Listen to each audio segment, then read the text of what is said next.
Hi all, ഐപ്ലസിൻ്റെ മറ്റൊരു വീഡിയോയിലേക്ക് എല്ലാവർക്കും സ്വാഗതം.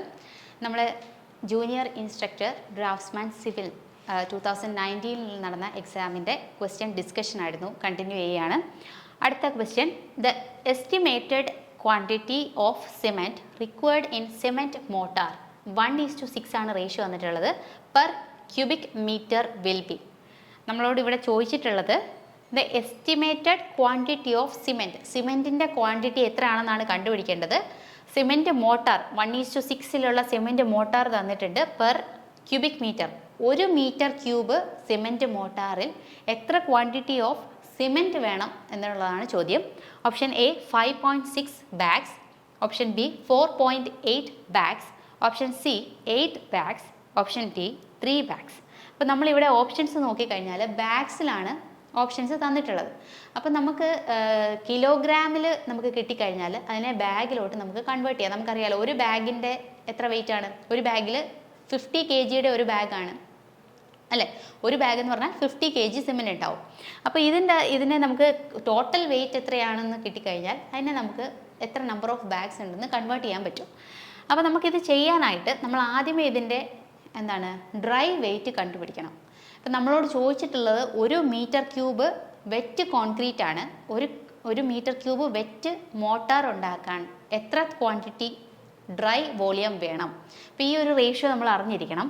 ഒരു മോട്ടാറിൻ്റെ കേസിലാണെങ്കിൽ നമുക്ക് വേണ്ട ഡ്രൈ വോളിയം എന്ന് പറഞ്ഞാൽ വെറ്റ് വോളിയത്തിൻ്റെ 1.33 ടൈംസ് ആയിരിക്കും. അതുപോലെ കോൺക്രീറ്റ് ആണ് വേണ്ടതെന്നുണ്ടെങ്കിൽ ഡ്രൈ കോൺക്രീറ്റ് അല്ലെങ്കിൽ ഒരു കോൺക്രീറ്റ് ഉണ്ടാക്കാൻ വേണ്ട ഡ്രൈ എമൗണ്ട് എന്ന് പറഞ്ഞാൽ വെറ്റ് എമൗണ്ടിൻ്റെ 1.54 ടൈംസ് ആയിരിക്കും നമുക്ക് വേണ്ടത്. ഓക്കെ, രണ്ട് കാര്യങ്ങളും ഓർത്തിരിക്കണം. മോട്ടാർ ആണെങ്കിൽ 1.33 ടൈംസും കോൺക്രീറ്റ് ആണെങ്കിൽ 1.54 ടൈംസുമാണ് നമ്മുടെ ഡ്രൈ വോളിയം വേണ്ടത്.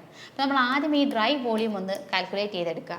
നമ്മളോട് ചോദിച്ചിട്ടുള്ളത് 1 മീറ്റർ ക്യൂബിൻ്റെയാണ്. 1 മീറ്റർ ക്യൂബ് ആണെങ്കിൽ 1 × 1.33, അതായത് 1.33 മീറ്റർ ക്യൂബ് ഡ്രൈ വോളിയമാണ് നമുക്ക് വേണ്ടത്. ഡ്രൈ വോളിയം ആണ് നമുക്ക് വേണ്ടത് ആണല്ലോ. നമ്മളോട് ഇവിടെ കണ്ടുപിടിക്കേണ്ട എന്താണ്, സിമെൻറ്റിൻ്റെ ക്വാണ്ടിറ്റി ആണല്ലോ. നമ്മളോട് തന്നിരിക്കുന്ന റേഷ്യോ 1:6 ആണ്. ഇതിൽ 1 എന്ന് പറഞ്ഞാൽ സിമെൻറ്റും അതുപോലെ 6 എന്ന് പറഞ്ഞാൽ സാൻഡുമാണ്. ഓക്കെ, അതുകൊണ്ട് തന്നെ നമുക്ക് ഈ ഒരു റേഷ്യോ ഒന്ന് എടുത്ത് നോക്കിയാൽ ടോട്ടൽ ക്വാണ്ടിറ്റി എത്രയാണ്, 7 യൂണിറ്റ് നമ്മൾ എടുക്കുകയാണെങ്കിൽ അതിൻ്റെ അതിൽ 1 quantity 1 divided by total quantity എങ്ങനെ എടുക്കാം, 1 + 6 അല്ലേ. 1 + 6 ആണ് ടോട്ടൽ ക്വാണ്ടിറ്റി. അതിലെ 1 ക്വാണ്ടിറ്റി എത്രയാണ്, സിമെൻ്റ് ആണ്. അതുകൊണ്ട് തന്നെ നമുക്കിങ്ങനെ പറയാം, ടോട്ടൽ 1.33 മീറ്റർ ക്യൂബ് ഉണ്ടെങ്കിൽ ഇതിൻ്റെ അതിലെ സിമെൻറ്റിൻ്റെ മാത്രം വോളിയം എത്രയായിരിക്കും, 1 ഡിവൈഡഡ് ബൈ 7 × 1.33 ആയിരിക്കില്ലേ. അത് എത്രയാണ്, 0.19 മീറ്റർ ക്യൂബാണ് നമ്മുടെ സിമെൻറ്റിൻ്റെ ഡ്രൈ ക്വാണ്ടിറ്റി വേണ്ടത്. ഓക്കെ, ഇതിനെ നമുക്കിനിയും ഒന്ന് കിലോഗ്രാമിലോട്ട് അല്ലെങ്കിൽ വെയിറ്റിലോട്ടൊന്ന് മാറ്റിയെടുക്കണം. നമുക്ക് വോളിയം അറിയാം, വെയിറ്റ് അറിയണം എന്നുണ്ടെങ്കിൽ നമുക്ക് അതിൻ്റെ യൂണിറ്റ് വെയിറ്റ് അറിഞ്ഞിരുന്നാൽ മതി. സിമെൻറ്റിൻ്റെ യൂണിറ്റ് വെയിറ്റ് വെച്ച് മൾട്ടിപ്ലൈ ചെയ്താൽ നമുക്ക് എന്ത് കിട്ടും, എത്ര കിലോഗ്രാമിലാണെന്ന് സിമെൻറ്റ് ഉള്ളതെന്ന് കണ്ടുപിടിക്കാം അല്ലേ. വെയിറ്റ് ഓഫ് സിമെൻറ്റ് എന്ന് പറഞ്ഞാൽ നമുക്കറിയാം 1440 കിലോഗ്രാം പെർ മീറ്റർ ക്യൂബാണ് അതിൻ്റെ യൂണിറ്റ് വെയിറ്റ് എന്ന് പറയുന്നത്. നമുക്കിതിനെ കൺവേർട്ട് ചെയ്താൽ ദറ്റ്സ് ഇൻടു എത്ര വോളിയമാണ്, 0.19 മീറ്റർ ക്യൂബ്. ഇത് ചെയ്ത് കഴിഞ്ഞാൽ ടോട്ടൽ എത്ര കിലോഗ്രാം ആണെന്ന് കണ്ടുപിടിക്കാം അല്ലേ. അപ്പോൾ എത്രയാണ്, 273.6 കിലോഗ്രാം ആണ് വരിക. ഇനി ഇതിനെ നമുക്ക് അറിയാം ഓപ്ഷൻ തന്നിരിക്കുന്ന ബാഗ്സിലാണല്ലേ. അപ്പോൾ ഇതിനെ നമുക്ക് ബാഗ്സിലോട്ട് കൺവേർട്ട് ചെയ്യണം. ഒരു ബാഗ് 50 kg ഉണ്ട്. അപ്പോൾ ടോട്ടൽ 273.6 ഉണ്ടെങ്കിൽ ദാറ്റ് ഡിവൈഡഡ് ബൈ 50 ചെയ്താൽ എത്ര നമ്പർ ഓഫ് ബാഗ്സ് ഉണ്ടെന്ന് അറിയാമല്ലോ. എത്ര നമ്പർ ഓഫ് ബാഗ്സ് ഉണ്ടെന്ന് കണ്ടുപിടിച്ചാൽ നമുക്ക് ഏകദേശം 5.476 നമ്പേഴ്സ് വരും. ഇതിനെ ഒന്ന് റൗണ്ട് ചെയ്ത് എഴുതി കഴിഞ്ഞാൽ നമുക്കിവിടെ കറക്റ്റ് ഓപ്ഷൻ എടുക്കാൻ പറ്റുന്ന എത്രയാണ്, 5.47 ആണ് വരുന്നത്. നമുക്കൊരു 5.6 ബാഗ്സ് ആണ് കറക്റ്റ് ആൻസർ ആയിട്ട് വരുന്നത്. ഓപ്ഷൻ എ ആണ് കറക്റ്റ് ആൻസർ, 5.6 ബാഗ്സ്. ഓക്കെ, അടുത്ത ക്വസ്റ്റ്യൻ നോക്കാം. The fresh detailed estimate of the additional work in addition to the original one. അപ്പോൾ നമ്മൾ ഈ എസ്റ്റിമേറ്റ് എടുക്കുന്ന സമയത്ത് ചില കാരണങ്ങൾ കൊണ്ട് റിവൈസ് ചെയ്യാറുണ്ട്. അപ്പോൾ റിവൈസ്ഡ് എസ്റ്റിമേറ്റ് ഉണ്ടാക്കാറുണ്ട്. ചിലപ്പോൾ നമ്മൾ സപ്ലിമെൻ്ററി എസ്റ്റിമേറ്റ് ഉണ്ടാക്കാറുണ്ട് അല്ലേ. ഡീറ്റെയിൽഡ് എസ്റ്റിമേറ്റ് എന്താണെന്ന് അറിയാം, അബ്സ്ട്രാക്ട് റേറ്റ് ഒക്കെ ഉണ്ട്. അപ്പോൾ നമ്മൾ ഈ ഒരു എസ്റ്റിമേറ്റിൽ വരുന്ന ടേംസ് ആണ് ഇതെല്ലാം. അപ്പം നമുക്ക് അറിഞ്ഞിരിക്കേണ്ടത് എന്താണ് നമ്മൾ ഫ്രഷ്ലി ഡീറ്റെയിൽഡ് എസ്റ്റിമേറ്റിനെ എന്താണ് പറയുന്നതെന്നാണ് ചോദിച്ചത്. The freshly detailed estimate of an additional work in addition to the original one. അതായത് നമ്മൾ ഇപ്പം ആക്ച്വലി ഒരു എത്ര എമൗണ്ട് ഉണ്ട്, എത്ര എമൗണ്ട് വർക്ക് ഉണ്ടെന്ന് ഉള്ളതിനെ ബേസ് ചെയ്തിട്ടാണ് നമ്മളൊരു എസ്റ്റിമേറ്റ് പ്രിപ്പയർ ചെയ്ത് സാങ്ഷൻ ചെയ്യുന്നത്. എന്നിട്ടാണ് നമ്മുടെ വർക്ക് സ്റ്റാർട്ട് ചെയ്യുക. ഇപ്പോൾ വർക്ക് ചെയ്ത് വരുമ്പോൾ സമയത്ത് നമുക്ക് എന്തെങ്കിലും ഒരു അഡീഷണൽ വർക്ക് വരിക, അത് ആ സമയത്ത് മാത്രമേ നമുക്ക് അറിയാൻ പറ്റുള്ളൂ അല്ലേ, നേരത്തെ നമുക്ക് പ്രെഡിക്റ്റ് ചെയ്യാൻ പറ്റത്തില്ല. അപ്പോൾ എന്തെങ്കിലും ഒരു വർക്ക് നടന്നുകൊണ്ടിരിക്കുന്ന സമയത്ത് ഒരു അഡീഷണൽ എമൗണ്ട് വർക്ക് വരികയാണെന്നുണ്ടെങ്കിൽ അതിനെയും കൂടി നമുക്ക് ഈ ഒരു എസ്റ്റിമേറ്റിൽ എഴുതി ചേർക്കണം. ആ സമയത്ത് നമ്മളൊരു ഫ്രഷായിട്ട് പുതിയൊരു എസ്റ്റിമേറ്റ് ഇതും കൂടെ ആഡ് ചെയ്തിട്ട് നമ്മൾ പ്രിപ്പയർ ചെയ്യണം. ആ എസ്റ്റിമേറ്റിനെ വിളിക്കുന്ന പേരെന്താണ് എന്നാണ് ചോദിച്ചിട്ടുള്ളത്. Option A revised estimate, option B detailed estimate, option C supplementary estimate, option D abstract estimate. എന്താണ് ഇതിനെ നമ്മൾ വിളിക്കുക? നമ്മൾ നോക്കിയാൽ റിവൈസ്ഡ് എസ്റ്റിമേറ്റ് എപ്പോഴാണ് നമ്മൾ പ്രിപ്പയർ ചെയ്യുക? ഒരു എസ്റ്റിമേറ്റ് നമ്മൾ റിവൈസ് ചെയ്യുന്നത് എപ്പോഴാണ്? It is prepared when the originally sanctioned estimate is likely to exceed more than 5% due to the changes in the quantity of material അല്ലെങ്കിൽ rates. അപ്പോൾ നമ്മളിപ്പോൾ ഒരു വർക്ക് ഉണ്ട്, അതിൻ്റെ എസ്റ്റിമേറ്റ് എടുക്കാമെന്ന് വിചാരിക്കുക. അപ്പോൾ ആ സമയത്ത് നമ്മൾ എസ്റ്റിമേറ്റ് കണ്ടുപിടിക്കുകയും പിന്നീട് വർക്ക് നടക്കുന്ന സമയത്ത് നമ്മൾ ഒരു പർച്ചേസ് ചെയ്യുന്ന ക്വാണ്ടിറ്റിയിൽ റേറ്റിന് എന്തെങ്കിലും വ്യത്യാസം വരുമോ, അല്ലെങ്കിൽ എക്സ്ട്രാ ആയിട്ട് എന്തെങ്കിലുമൊക്കെ അഡീഷണൽ ആയിട്ട് സാധനങ്ങൾ വാങ്ങിക്കേണ്ടിയൊക്കെ വരുന്ന കാരണം കൊണ്ട് നമ്മൾ ഒറിജിനലി വെച്ചിട്ടുള്ള പ്രിപ്പയർ ചെയ്ത എസ്റ്റിമേറ്റിനെക്കാട്ടിൽ 5% കൂടുതലായിട്ടാണ് പിന്നീടുള്ള എസ്റ്റിമേറ്റ് വരുന്നതെന്നുണ്ടെങ്കിൽ ആ സമയത്ത് നമ്മൾ എന്ത് ചെയ്യും? ആ എസ്റ്റിമേറ്റ് റിവൈസ് ചെയ്യും. അപ്പോഴാണ് it is prepared when the originally sanctioned estimate is likely to exceed more than 5%. നമ്മൾ ഒറിജിനലി സാങ്ഷൻ ചെയ്ത് വെച്ചിരിക്കുന്ന എസ്റ്റിമേറ്റ് 5% കൂടുതലാവുന്നു. എന്തുകൊണ്ട്?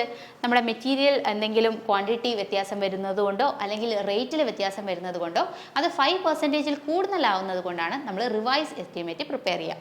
ഇനി എന്താണ് സപ്ലിമെൻ്ററി എസ്റ്റിമേറ്റ്? ഇതെന്ന് പറഞ്ഞാൽ നമ്മൾ ഫ്രഷ്ലി ഡീറ്റെയിൽഡ് എസ്റ്റിമേറ്റ് ആണ്. അതായത് നമ്മൾ ആദ്യമേ തൊട്ട് പുതിയതായിട്ട് മൊത്തത്തിൽ പ്രിപ്പയർ ചെയ്യുന്ന ഒരു എസ്റ്റിമേറ്റാണ് freshly detailed estimate of additional work. Additional ആയിട്ട് എന്തെങ്കിലും ഒരു വർക്ക് വരികയും അത് നമുക്ക് ഇൻക്ലൂഡ് ചെയ്യണമല്ലോ. നമ്മൾ വർക്ക് ചെയ്ത് വരുന്ന സമയത്താണ് നമുക്ക് മനസ്സിലാവുന്നത് പുതിയ കുറച്ച് വർക്കും കൂടി ഇതിൻ്റെ അകത്തിൽ ഉൾപ്പെട്ടിട്ടുണ്ടെന്ന്. അപ്പോൾ അതും കൂടെ ഇൻക്ലൂഡ് ചെയ്തിട്ട് നമ്മൾ ഡീറ്റെയിൽഡ് ആയിട്ട് ഫ്രഷ് ആയിട്ട് പ്രിപ്പയർ ചെയ്യുന്ന എസ്റ്റിമേറ്റിനെയാണ് നമ്മൾ സപ്ലിമെൻ്ററി എസ്റ്റിമേറ്റ് എന്ന് വിളിക്കുക. In addition to the original estimate it is required when further development is required during the progress of the work. അപ്പോൾ ഇവിടെ ചോദിച്ചിട്ടുള്ളത് എന്താണ്? ഫ്രഷ്ലി ഡീറ്റെയിൽഡ് എസ്റ്റിമേറ്റ് ആണ്. അതിനെന്താ വിളിക്കുക? സപ്ലിമെൻ്ററി എസ്റ്റിമേറ്റ് നമുക്ക് വിളിക്കാം. ഓപ്ഷൻ എന്താണ്? ഓപ്ഷൻ സി ആണ് ആൻസർ, സപ്ലിമെൻ്ററി എസ്റ്റിമേറ്റ്. ഓക്കെ, അടുത്ത question. The area of A cross section of trapezoidal session is of formation width B, the central depth D and the side slope S is. അപ്പോൾ നമ്മളോട് ഒരു trapezoidal session പറഞ്ഞിട്ടുണ്ട്. ഈ trapezoidal സെഷൻ്റെ width നമുക്ക് തന്നിട്ടുണ്ട്. Width നമുക്ക് S ആയിട്ട് തന്നിട്ടുണ്ട്. എസ് സ്ലോപ്പാണ്. വിഡ്ത്ത് ആയിട്ട് നമുക്ക് തന്നിട്ടുള്ളത് ബി ആണ്. ഓക്കെ, ഇതിൻ്റെ ഡെപ്ത്ത് നമുക്കറിയാമെന്ന് വിചാരിക്കുക. ഡെപ്ത്ത് നമുക്ക് തന്നിട്ടുണ്ട്, സ്മോൾ ലെറ്റർ ഡി ആണ്. ഇനി ഇതിൻ്റെ ഒരു സ്ലോപ്പ് നമുക്ക് പറഞ്ഞിട്ടുണ്ട്, എസ് ആണ് തന്നിട്ടുള്ളത്. അതായത് ഒരു 1 വെർട്ടിക്കലിന് എസ് ആണ് ഹൊറിസോണ്ടൽ, 1 വെർട്ടിക്കലിന് എസ് ഹൊറിസോണ്ടൽ. അപ്പോൾ നമ്മൾ ഈ ഒരു സെഷൻ ഞാനൊരു ഫിഗർ കാണിക്കാം. അപ്പോൾ ഇതേപോലെ ആണ് നമ്മുടെ ട്രപ്പിസോയിഡൽ സെഷൻ എന്ന് വിചാരിക്കുക. അപ്പോൾ ഇതിൻ്റെ എന്താണ് നമുക്ക് കണ്ടുപിടിക്കേണ്ടത്? നമ്മുടെ ബോട്ടം ഏരിയ ആണെന്നല്ലേ കണ്ടുപിടിക്കേണ്ടത്. അപ്പോൾ ഏരിയ നമുക്കറിയാമല്ലോ. ഏരിയ എങ്ങനെ എഴുതുക? നമ്മുടെ ടോപ്പ് വിഡ്ത്ത് എത്രയാണെന്ന് കണ്ടുപിടിക്കുക, ബോട്ടം വിഡ്ത്ത് എത്രയാണെന്ന് കണ്ടുപിടിക്കുക. അത് രണ്ടും കൂടെ ആഡ് ചെയ്തിട്ട് ഇൻറ്റു ഡെപ്ത് ഡിവൈഡഡ് ബൈ 2 ആണല്ലേ. ഡെപ്ത് ഡിവൈഡ് ബൈ 2 ആണ്. അപ്പോൾ ടോപ്പ് വിഡ്ത്ത് നമുക്കറിയാമല്ലോ. ഇതേപോലെ പാരലൽ സൈഡ്സ് ഏതാണ് അതിൻ്റെ സം എടുക്കുക. Top width plus bottom width എടുക്കുക ഇൻറ്റു ഈ 2 പാരലൽ സൈഡ്സിൻ്റെ ഹൈറ്റിൻ്റെ ഹാഫ് എടുക്കുക അല്ലേ. അതെത്രയാണ് ഹൈറ്റ്? ഈ ഫിഗർ എച്ച് ആണ് തന്നിട്ടുള്ളത്. നമുക്ക് ആക്ച്വൽ ഫിഗറിൽ ഡി ആണ് തന്നിട്ടുള്ളത് ക്വസ്റ്റ്യനിൽ അല്ലേ. D/2 ആണ് എടുക്കുക. അപ്പോൾ എന്താണ് ഈ ടോപ്പ് വിഡ്ത്ത് എന്ന് പറഞ്ഞാൽ? നമുക്ക് ഈ ബോട്ടം വിഡ്ത്ത് നമുക്ക് ബി ആണെന്നറിയാം അല്ലേ. അപ്പം ഞാനത് ഇങ്ങോട്ടേക്ക് എക്സ്റ്റെൻഡ് ചെയ്യുകയാണെങ്കിൽ ഇത് ബി ആണ്, ഇത്രയും പോർഷൻ ബി ആണ്. ബാക്കി ഈ പോർഷൻ എന്താണ്, അതുപോലെ ഈ പോർഷൻ എത്രയാണെന്ന് നമുക്ക് എങ്ങനെ കണ്ടുപിടിക്കാം? നമുക്കറിയാം ഒരു വേർട്ടിക്കൽ 1 യൂണിറ്റ് വേർട്ടിക്കലിന് എസ് ആണ് നമ്മുടെ ഹൊറിസോണ്ടൽ ഡിസ്റ്റൻസ് വരിക. അങ്ങനെയാണെങ്കിൽ ഈ ഇത്രയും ഡിസ്റ്റൻസ് എത്രയാണ്? ഡി ആയിട്ടാണ് തന്നിട്ടുള്ളത് അല്ലേ? ഇത്രയും ഡി എന്ന് പറയുന്ന ഡിസ്റ്റൻസിന് എത്രയായിരിക്കും ഈ ഒരു ഹൊറിസോണ്ടൽ ഡിസ്റ്റൻസ് വരിക? ഡി ഇൻറ്റു എൻ ആയിരിക്കത്തില്ലേ? ഡി ഇൻറ്റു എൻ ആയിരിക്കത്തില്ലേ? സോറി, ഡി ഇൻറ്റു എൻ അല്ല, എസ് അല്ലേ? എസ് ആണ് സ്ലോപ്പ് വരിക. ഡി ഇൻറ്റു എസ് ആയിരിക്കത്തില്ലേ? അപ്പോൾ ഇവിടെ എത്രയാണ് വരിക? ഡി ഇൻറ്റു എസ് ആയിരിക്കത്തില്ലേ? അപ്പോൾ നമ്മുടെ ടോപ്പ് വിഡ്ത്ത് എന്ന് പറഞ്ഞാൽ ബി പ്ലസ് എത്ര വരും? ടോപ്പ് വിഡ്ത്ത് എത്ര വരും? ബി പ്ലസ് ഈ സൈഡിലും ഡി എസ്, ഈ സൈഡിലും ഡി എസ്. ഡി എസ് എന്നോ എസ് ഡി എന്നോ എഴുതാം. 2 ടൈംസ് എസ് ഡി ആണ് നമ്മുടെ ടോപ്പ് വിഡ്ത്ത് വരിക. ഇതിൻ്റെ കൂടെ നമ്മൾ എന്ത് ആഡ് ചെയ്യണം? ബോട്ടം വിഡ്ത്ത് ആഡ് ചെയ്യണം. അത് എത്രയാണ്? ബി ആണല്ലോ, ഇൻറ്റു ഡി ബൈ 2 ആണേ. അതാണ് ഇവിടെ ചെയ്തിട്ടുള്ളത്. ടോപ്പ് വിഡ്ത്തും ബോട്ടം വിഡ്ത്തും കണ്ടുപിടിക്കുന്നു, അത് ആഡ് ചെയ്യുന്നു അല്ലേ?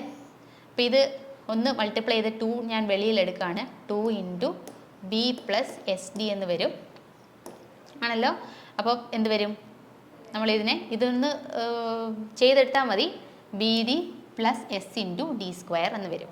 അപ്പോൾ നിങ്ങൾക്ക് മനസ്സിലായത്. ഇത് ക്ലിയർ അല്ല എങ്കിൽ ഒന്നും കൂടി എഴുതുകയാണ്. ടോപ്പ് വിഡ്ത്ത് എത്രയാണ് വരിക? ബി പ്ലസ് രണ്ട് സൈഡിലും എസ് ഡി വരും. 2 ടൈംസ് എസ് ഡി. ഇതിൻ്റെ കൂടെ ബോട്ടം വിഡ്ത്ത് ആഡ് ചെയ്യുന്നു, ബി. ഇത് ഇൻറ്റു നമ്മുടെ ഡെപ്ത് എത്രയാണ്? അതിൻ്റെ ഹാഫ് ആണ് അല്ലേ ഏരിയ എന്ന് പറയുന്നത്. That is equal to 2 times B plus 2 times S D into D by 2 ആണല്ലേ? ആണല്ലോ. അപ്പം ഞാൻ ഇവിടുന്ന് എന്തെടുക്കുകയാണ്? നമ്മൾ ഈ രണ്ട് 2 ക്യാൻസൽ ചെയ്ത് കളയാം. 2 പുറത്തെടുക്കാം. അത് ഇതുമായിട്ട് നമുക്ക് ക്യാൻസലായി പോകും. പിന്നെ വരുന്നത് എന്താണ്? B into D plus S into D square എന്ന് വരും അല്ലേ? നമുക്കിങ്ങനെ ഒരു ഓപ്ഷൻ ഉണ്ടോ? B into D plus S into D square. B into D plus S into D square. Option A ആണ് ആൻസറായിട്ട് വരിക. മനസ്സിലായെന്ന് വിചാരിക്കുന്നു. അടുത്ത question. The length of a common rafter in a tiled roof when the rise of the roof is 1/3 span is. Okay, ഇവിടെ ചോദിച്ചിട്ടുള്ളത് എന്താണ്? നമ്മളോട് പറഞ്ഞിട്ടുള്ളത്, നമ്മളോട് കണ്ടുപിടിക്കാൻ പറഞ്ഞിട്ടുള്ളത് length of the common rafter ആണ്. കോമൺ റാഫ്റ്റർ എന്താണെന്ന് അറിയായിരിക്കുമല്ലോ അല്ലേ? ബിൽഡിംഗ് മെറ്റീരിയൽസിൽ പഠിച്ചിട്ടുള്ളതാണ് അല്ലേ? ലെങ്ത്, കോമൺ റാഫ്റ്ററിൻ്റെ ലെങ്ത് കണ്ടുപിടിക്കുക ഒരു ടൈൽഡ് റൂഫിൻ്റെ കേസിൽ. ഇവിടെ തന്നിട്ടുള്ള condition, when the rise of a roof, റൂഫിൻ്റെ റൈസ് എന്ന് പറഞ്ഞാൽ 1/3 സ്പാൻ ആണെന്ന് പറഞ്ഞിട്ടുണ്ട്. 1/3 സ്പാൻ ആണെന്ന് തന്നിട്ടുണ്ട്. നമുക്ക് കണ്ടുപിടിക്കേണ്ടത് ലെങ്ത് ഓഫ് കോമൺ റാഫ്റ്റർ ആണ്. കോമൺ റാഫ്റ്ററിൻ്റെ ലെങ്ത് ആണ് നമുക്ക് കണ്ടുപിടിക്കേണ്ടത്. അപ്പോൾ ഇവിടെ ഓപ്ഷൻസ് തന്നിട്ടുണ്ട്. 0.45 eve space, 0.5 eve space, 0.55 eve space, 0.6 eve space എന്ന് തന്നിട്ടുണ്ട്. അപ്പോൾ നമ്മൾ ഇതിൻ്റെ അകത്തിൽ ഞാനൊരു ജനറലൈസ് പറയുകയാണെങ്കിൽ ഒരു ഫിഗർ കാണിക്കുകയാണ്. നമുക്ക് ഇതേപോലെയാണ് ഒരു റൂഫ് വരുന്നതെന്നുണ്ടെങ്കിൽ സ്പാൻ എന്താണെന്ന് നിങ്ങൾക്കറിയാമല്ലോ. ഈ രണ്ട് സപ്പോർട്ടിൻ്റെ ഇടയിലുള്ള സ്പേസിനെയാണ് നമ്മൾ സ്പാൻ എന്ന് വിളിക്കുക. അതുപോലെ തന്നെ ഈ ഒരു പെർട്ടിക്കുലർ സപ്പോർട്ടിൻ്റെ ടോപ്പിൽ നിന്നും മാക്സിമം ഹൈറ്റ് വരുന്ന ഈ റൂഫിൻ്റെ മാക്സിമം റിഡ്ജ് വരെയുള്ള ഈ ഒരു ഡിസ്റ്റൻസിനെയാണ് നമ്മൾ എന്ത് വിളിക്കുക? റൈസ് എന്ന് വിളിക്കുക ആണല്ലോ. അതുപോലെ തന്നെ ഈ സ്പാനിൻ്റെ ഹാഫ് പോർഷനെയാണ് നമ്മൾ എന്ത് വിളിക്കുക? റൺ എന്ന് വിളിക്കുക. ഓക്കെ, അപ്പോൾ ഈ ക്വസ്റ്റ്യൻ ചെയ്യാനായിട്ട് ഒന്നുകിൽ നമ്മളോട് ചോദിച്ചിട്ടുള്ളത് ഇതാണ് നമ്മുടെ റാഫ്റ്റർ. ഇതാണ് നമ്മുടെ റാഫ്റ്റർ. ഈ റാഫ്റ്ററിൻ്റെ ലെങ്ത് കണ്ടുപിടിക്കാൻ വേണ്ടിയിട്ട് നമുക്ക് ഈ ഒരു ഡിസ്റ്റൻസ്, അതായത് റണ്ണിൻ്റെ ഡിസ്റ്റൻസ് അറിയാം, റൈസിൻ്റെ ഡിസ്റ്റൻസും അറിയാമെന്നുണ്ടെങ്കിൽ ബൈ പൈതഗോറസ് തിയറം നമുക്ക് ഈ ഒരു റാഫ്റ്ററിൻ്റെ സ്പേസ് കണ്ടുപിടിച്ചൂടെ? റാഫ്റ്ററിൻ്റെ ലെങ്തിൻ്റെ സ്ക്വയർ ഈക്വൽ ടു റണ്ണിൻ്റെ സ്ക്വയർ പ്ലസ് റൈസിൻ്റെ സ്ക്വയർ എന്ന് കിട്ടില്ലേ? അതല്ല എങ്കിൽ നമുക്ക് ഈ ഒരു ആംഗിൾ തന്നിരുന്നാൽ ഈ ആംഗിൾ ആംഗിളും ഓരോ ഡിസ്റ്റൻസും അറിയാമെങ്കിൽ നമുക്ക് കോമൺ റാഫ്റ്ററിൻ്റെ ഡിസ്റ്റൻസ് കണ്ടുപിടിക്കാമല്ലോ. ഒന്നുകിൽ പിച്ച് വെച്ചും കണ്ടുപിടിക്കാം, അല്ലെങ്കിൽ പൈതഗോറസ് തിയറം വെച്ചും കണ്ടുപിടിക്കാം. അപ്പം നമുക്കിവിടെ എന്താണ് നമുക്ക് തന്നിട്ടുള്ളത്? റൈസ് തന്നിട്ടുണ്ട് 1/3 ഓഫ് സ്പാൻ ആണെന്ന്. റൺ അറിയാം എത്രയാണ്? സ്പാൻ ഡിവൈഡഡ് ബൈ 2 ആണ്. ഈ സ്പാൻ ഇത്രയാണ്, ഇതിൻ്റെ പാതിയാണ് നമ്മൾ എന്ത് വിളിക്കുക? റൺ എന്ന് വിളിക്കുക. അപ്പോൾ ഇതാണ് നമ്മുടെ റൺ ആണല്ലോ. അപ്പോൾ ഇത് രണ്ടും നമുക്കറിയാമെങ്കിൽ നമുക്ക് കോമൺ റാഫ്റ്ററിൻ്റെ ഡിസ്റ്റൻസ് എങ്ങനെ കണ്ടുപിടിക്കാം? നമുക്കറിയാം റാഫ്റ്ററിൻ്റെ ഡിസ്റ്റൻസ്, അതായത് സിയുടെ സ്ക്വയർ എന്ന് പറഞ്ഞാൽ എയുടെ സ്ക്വയർ പ്ലസ് ബിയുടെ സ്ക്വയർ അല്ലേ. അപ്പോൾ നമുക്കിതൊന്ന് അപ്ലൈ ചെയ്ത് നോക്കാം. റൺ എന്ന് പറഞ്ഞാൽ എത്രയാണ്? സ്പാൻ ഡിവൈഡഡ് ബൈ 2, ഇതിൻ്റെ സ്ക്വയർ ആണ് അല്ലേ. പ്ലസ് റൈസ് എന്ന് പറഞ്ഞാൽ എത്രയാണ്? സ്പാൻ ഡിവൈഡഡ് ബൈ 3യുടെ സ്ക്വയർ ആണ്. ഇതാണ് നമ്മുടെ റാഫ്റ്ററിൻ്റെ ലെങ്തിൻ്റെ സ്ക്വയർ ആണല്ലോ അല്ലേ. നമുക്കിതൊന്ന് കാൽക്കുലേറ്റ് ചെയ്ത് നോക്കിയേ. 1/4 പ്ലസ് 1/9 ആണ് നമ്മുടെ റാഫ്റ്ററിൻ്റെ ലെങ്തിൻ്റെ സ്ക്വയർ എന്ന് പറയുന്നത്. ഇത് എത്രയാണ് വരിക? നമുക്ക് ചെയ്താൽ 13 ഡിവൈഡഡ് ബൈ 36 ഇതാണ്. അല്ലെങ്കിൽ ഇതിനെ നമുക്ക് റാഫ്റ്ററിൻ്റെ ലെങ്ത് കണ്ടുപിടിച്ചാൽ √13/36 എന്ന് വരും. ഇത് ചെയ്തെടുത്താൽ നമുക്ക് ആൻസർ കിട്ടും. എത്രയാണ് വരിക? 0.6 സ്പാൻ എന്ന് നമുക്ക് വരും. അപ്പോൾ സിമ്പിളായിട്ട് നമുക്ക് കണ്ടുപിടിച്ചാൽ മതി. പൈതഗോറസ് തിയറം വെച്ചിട്ട് റൈസ് എന്താണ്, സ്പാൻ എന്താണ്, അതുപോലെ റൺ എന്താണ് എന്നൊക്കെ അറിഞ്ഞിരുന്നാൽ മതി. ഇത് വെച്ചിട്ട് നമുക്ക് പ്രോബ്ലം ചെയ്യാം. 0.6 സ്പാൻ ആണ് വരിക. അടുത്ത question, which one of the following is not a surface water? നമുക്കറിയാം സർഫസ് വാട്ടർ എന്ന് പറഞ്ഞാൽ എവിടെയാണ്? നമുക്ക് റിവറിൽ കൂടെയും അതുപോലെ ലേക്കിൽ കൂടെയും സീയിലും ഒക്കെ ഉള്ള വാട്ടറിനെയാണ് സർഫസ്, അതായത് എർത്തിൻ്റെ സർഫസിൽ നിന്ന് കിട്ടുന്നതിനെയാണ് നമ്മൾ സർഫസ് വാട്ടർ എന്ന് പറയാം. അതുപോലെ നമുക്കറിയാലോ വെല്ല്, ബോർവെല്ല്, ഇതൊക്കെ നമുക്ക് അണ്ടർഗ്രൗണ്ടിൽ നിന്ന് കിട്ടുന്നതാണ്. അപ്പോൾ ഇവിടെ ഈ പറഞ്ഞിട്ടുള്ളതിൽ നമ്മുടെ സർഫസ് വാട്ടർ അല്ലാത്ത ഏതാണെന്നാണ് ചോദ്യം. From river diversion, from natural spring, from reservoir storage, from natural lake. ഇതിൽ ഏതായിരിക്കും ആൻസർ ആയിട്ട് വരിക? സിമ്പിൾ ആൻസർ ആണ് ഫ്രം നാച്ചുറൽ സ്പ്രിംഗ് ആണല്ലേ. സ്പ്രിംഗ് എന്ന് പറഞ്ഞാൽ നമുക്കറിയാം ഈ ഉറവ വരില്ലേ, അണ്ടർഗ്രൗണ്ടിൽ നിന്നൊക്കെ ഉറവ വരുന്നതിനെയാണ്, നാച്ചുറലായിട്ട് വരുന്നതിനാണ് നാച്ചുറൽ സ്പ്രിംഗ് എന്ന് വിളിക്കുക. അപ്പോൾ ഇതെന്താന്ന് പറഞ്ഞാൽ എന്താണ്? അണ്ടർഗ്രൗണ്ടിൽ നിന്ന് വരുന്ന വാട്ടറാണ്, സർഫസ് വാട്ടർ അല്ല. ഓപ്ഷൻ ബി ആണ് ആൻസർ. ഫ്രം നാച്ചുറൽ സ്പ്രിംഗ് ആണ് answer. The maximum permissible color of water for domestic supply on cobalt scale. അപ്പം നമ്മളോട് എൻവയോൺമെൻറ്റൽ എഞ്ചിനീയറിംഗിൽ നിന്ന് ക്വസ്റ്റ്യൻ ചോദിച്ചിട്ടുള്ളതാണ്. ഒരുപാട് കളറിൻ്റെ ആണെങ്കിലും ക്ലോറൈഡ് കണ്ടൻറ്റ് എന്നൊക്കെ പറഞ്ഞ് ഒരുപാട് ലിമിറ്റുകൾ നമ്മൾ പഠിക്കുന്നുണ്ട്. ഏത് ക്വസ്റ്റ്യൻ വേണേലും ചോദിക്കാം. ഇവിടെ പറഞ്ഞിട്ടുള്ളത് പെർമിസിബിൾ കളർ എത്രയാണ്? കൊബാൾട്ട് സ്കെയിലാണ് പറയേണ്ടത്.